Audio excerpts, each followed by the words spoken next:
They competed from a very young age, Jacqueline and Caroline Lee Bouvier. One was destined to become the First Lady of the United States, and the second was never content with second roles. They say that without Lee, Jackie herself would never have existed. Caroline didn't like to talk about her older sister, at least because she had never been Jacqueline's envious shadow. She lived her own life full of bright events, in which there was a place for bright adventures, great love, and bitter losses. Caroline was born in 1933, 4 years after Jacqueline was born.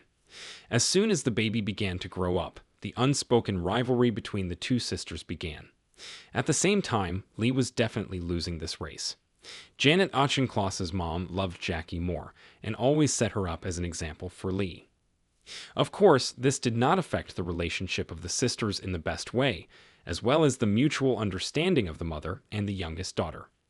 When Caroline once again felt that she was less loved in the family, she decided to leave home. She was 12 years old. She took her dog with her and prepared for a long journey, starting her journey from the Brooklyn Bridge. But she chose beautiful shoes, but not very comfortable, and not at all the right size for her. They were gorgeous stiletto pumps borrowed from my mother. Naturally, she did not go far, and returning to her native Penance was not very pleasant for her. But it was necessary to know whether at that time. She wasn't going to sit around and wait for Jackie to reap all the laurels. As soon as an admirer appeared on the horizon of an older sister, Caroline immediately began to flirt desperately with him. However, she rarely went unnoticed because Lee was more beautiful than her sister. She was distinguished by a cheerful and lively disposition and had a keen sense of beauty from her youth. While Jacqueline was reading books, Lee tirelessly decorated their home, decorated, refined, and supplemented something, simultaneously moving furniture from place to place. The rivalry between the sisters continued in their youth. Then each of them wanted to leave their father's house as soon as possible and step into an independent life, the doors to which could only be opened by a legitimate marriage with some rich aristocrat. It was Lee who won this stage of the race. Not only was she the first to marry Michael Canfield, the son of a major American publisher, but she also defiantly handed the bride's bouquet to her older sister at her own wedding. However, Jackie wasn't going to be sad about it at all. She was already dating John F. Kennedy at the time, and her own wedding was only a few months away. But Lee got bored in marriage pretty quickly. As it turned out, her husband, who worked at the American Embassy in London, had neither high ambitions nor career prospects. He was ready to be content with what he had, but his wife dreamed of more.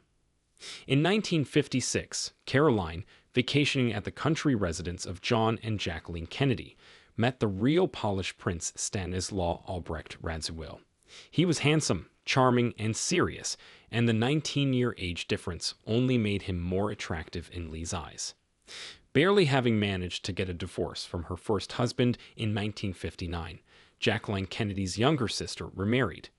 At that time, she was not only disappointed in Michael Canfield, who began to abuse alcohol, but also carried Stanislaw Radziwill's child under her heart. The couple became the parents of Anthony's son, and later their daughter Anna was born. Caroline soon became a true trendsetter and one of the most famous socialites of the time. She looked organic and stylish in any setting, be it a ranch or a White House.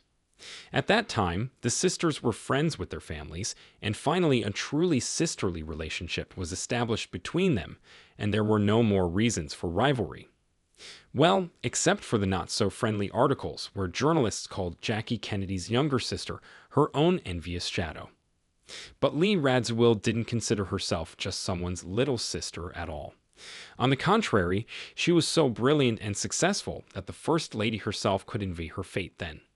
Lee was friends with Rudolf Nureyev and Yves Saint Laurent, was the muse of fashion designers of that time, and a friend of Truman Capote, who openly admired Lee, calling her a beauty not only for her appearance, but also for her human qualities.